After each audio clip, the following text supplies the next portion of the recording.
আর free fire সৃষ্টি করা Garena company স্থাপিত হয় 2009 সালে। তাদের যাত্রা শুরু হয় সিঙ্গাপুর থেকে। গেরিনার মালিক হচ্ছে ফরেস্ট লি, যিনি একজন অনেক দক্ষ এবং ব্যবসাকে ভালো বোঝার একজন মানুষ। না হলে এই ফ্রি ফায়ার গেমটা হয়তো এতদিনে টিকে থাকতে পারতো না।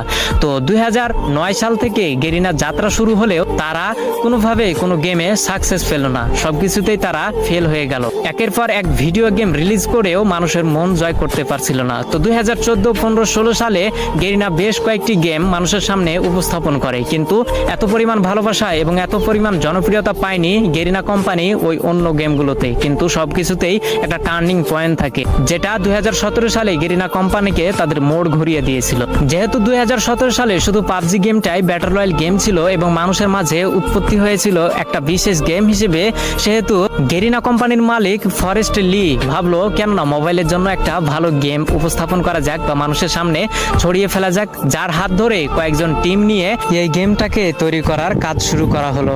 2017 সালে সর্বোচ্চ ব্যবহৃত গেম হচ্ছে পাবজি এবং সবার মাঝে জনপ্রিয়তা পায় পাবজি, কিন্তু কম্পিউটারের মাধ্যমে।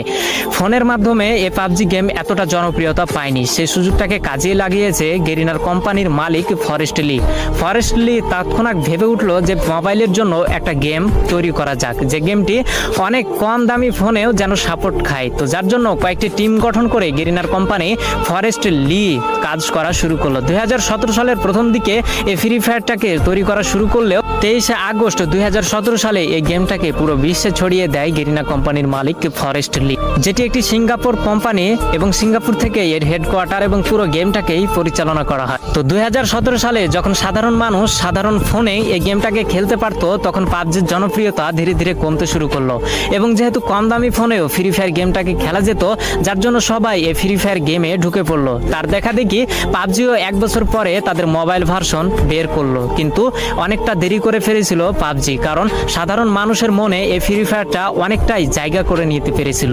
তো পুরো বিশ্বে ফ্রি ফায়ার গেম এমন এমন রেকর্ড গড়েছে যা হয়তো আগামী বছরে কোনো গেম এই রেকর্ডগুলোকে ভাঙতে পারবে না। তেমনই দুটি জনপ্রিয় রেকর্ড হচ্ছে 2019 সালে সর্বাধিক প্লে স্টোর থেকে ডাউনলোড করা গেম হচ্ছে ফ্রি ফায়ার গেম, যার জন্য প্লে স্টোর থেকে তাকে অ্যাওয়ার্ড দেওয়া হয়, এবং 2020 সালে দৈনিক 80 মিলিয়ন অ্যাক্টিভ ইউজার এই গেমটি অর্জন করে ধরে রাখতে পেরেছিল, যার জন্য এটি একটি বিশ্ব রেকর্ড হয়েছিল। হয়তো আজ পর্যন্ত অথবা পূর্বে অথবা আগামীতে এই রেকর্ডটি ভাঙতে পারবে না কোনো গেম। তো এগুলোই ফ্রি ফায়ারকে জনপ্রিয়তা পাইয়ে দেয়নি, জনপ্রিয়তা পাইয়ে